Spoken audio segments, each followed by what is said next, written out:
Hello, and welcome to the VloggingPod.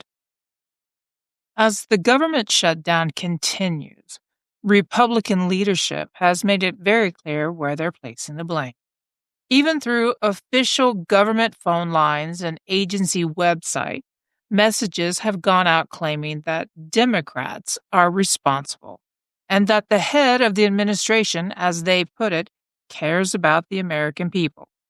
But what's being left out is that using taxpayer funded platforms to promote partisan blame is not only unethical, it may violate the Hatch Act, a law meant to prevent the use of government offices for political propaganda. So while agencies point fingers, the truth behind this shutdown has little to do with Democrats and everything to do with insurance, affordability, and control. The fight centers around Affordable Care Act, which Republicans still prefer to call Obamacare.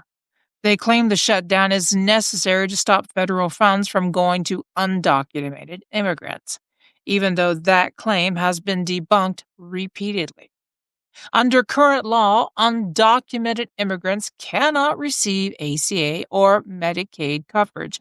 Not now, not ever, except for extremely limited emergency medical care. In fact, the actual number of immigrants who might receive help through any federal insurance system is statistically insignificant, less than 0.1% or about 0.08% of total enrollees. That hasn't changed since the law's inception. So, what really is at stake? The answer is much simpler and far more personal. If the Republican plan moves forward with the Senate, returns to session, millions of Americans could see their health insurance premiums skyrocket. Enhanced premium tax credits that have kept monthly costs manageable for working and middle class families are set to expire.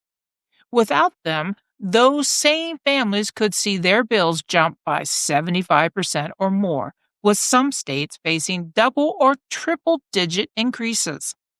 The proposed legislation package under the name like Big Beautiful Bill Act would also scale back marketplace subsidies and raise deductibles, especially for older Americans, many of whom could pay $1,000 or more per year just to keep their current plan.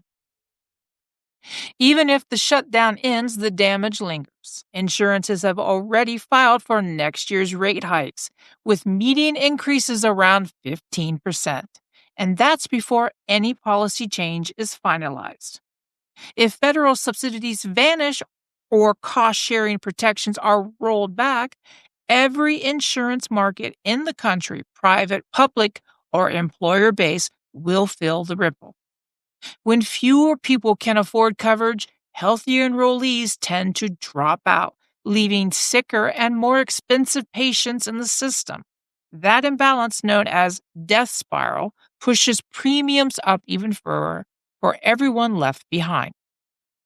So when officials say this shutdown is about protecting Americans from paying the illegal insurances, that's not only false, it's cover.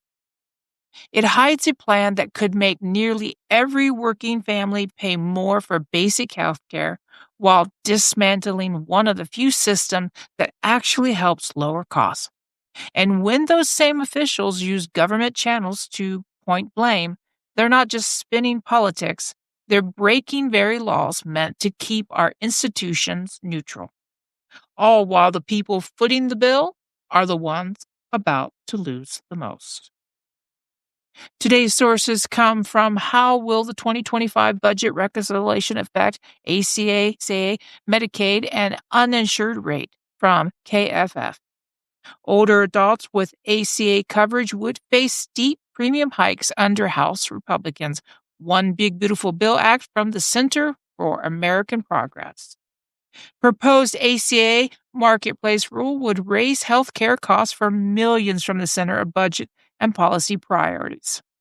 Does agency messaging blame Democrats for the shutdown violate the Hatch Act from governor to executive?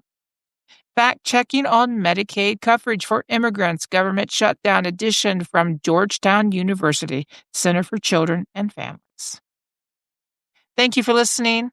Until next time, bye-bye for now.